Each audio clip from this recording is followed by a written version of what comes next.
Sangiang Siksa Kandaang Karesian.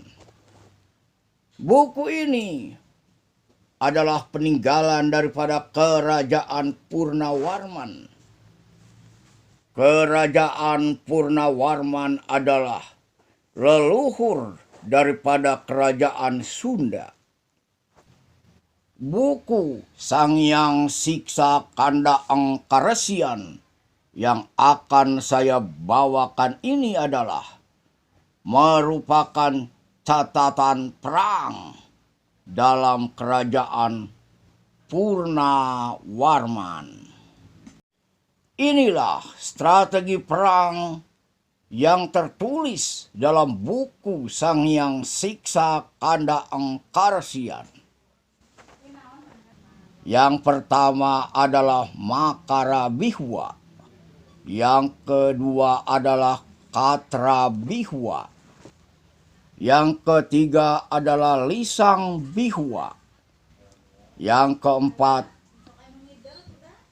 Singha Bihwa. Yang kelima Garuda Bihwa. Dan yang keenam adalah Cakra Bihwa. Sedangkan yang ketujuh adalah Suci Muka. Yang kedelapan Braja Panjara. Yang kesembilan Asumaliput. Yang kesepuluh Merak Simpir. Yang kesebelas Gagak Sangpur.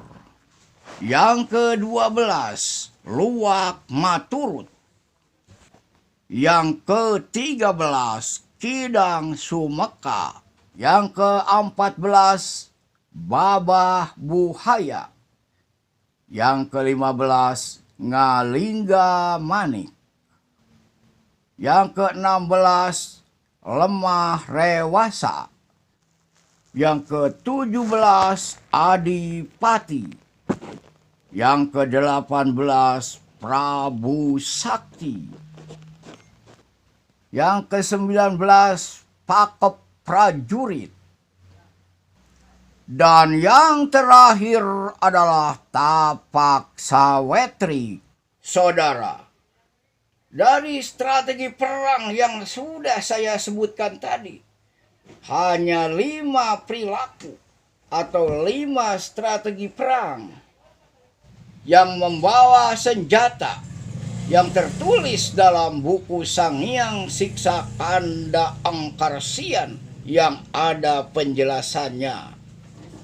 Yang pertama adalah Katrabihwa, di mana posisi prajurit dalam menyerang musuh.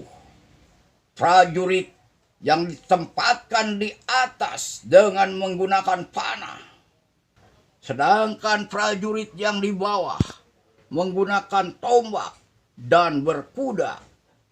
Yang kedua adalah Cakrabihwa, yaitu dengan menyusupkan beberapa prajurit ke benteng pertahanan musuh dan dengan cara rahasia.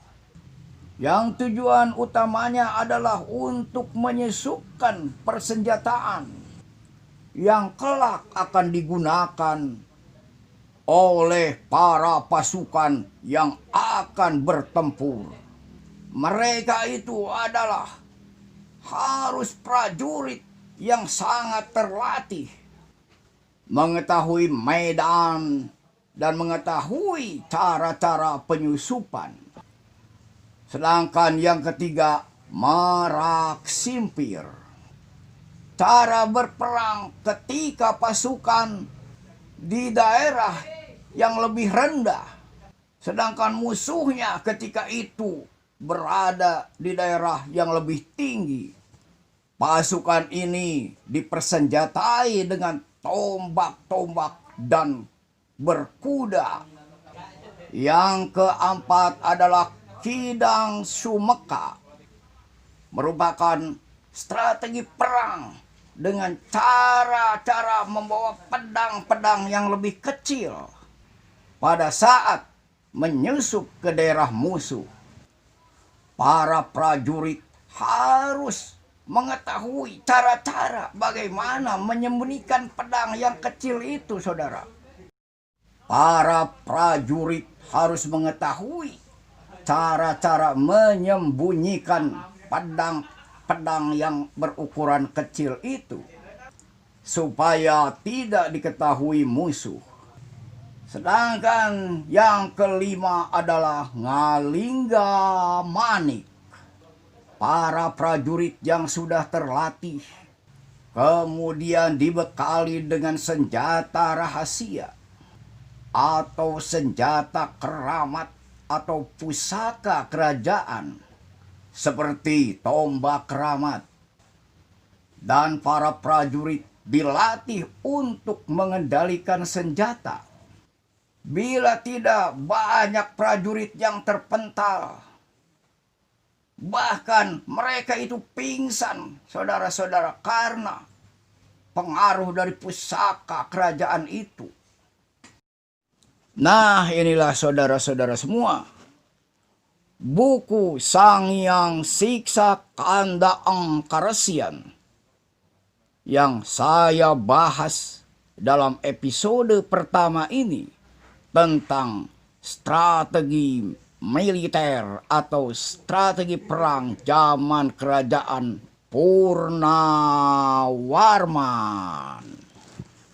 Nah, itulah saudara-saudara semua, saya Hendriana di Waduk Dharma Kuningan sudah mengungkap dan menguraikan Sangyang Siksa Kanda Angkarasian bagian pertama.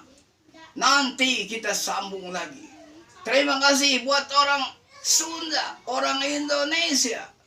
Sampurasun.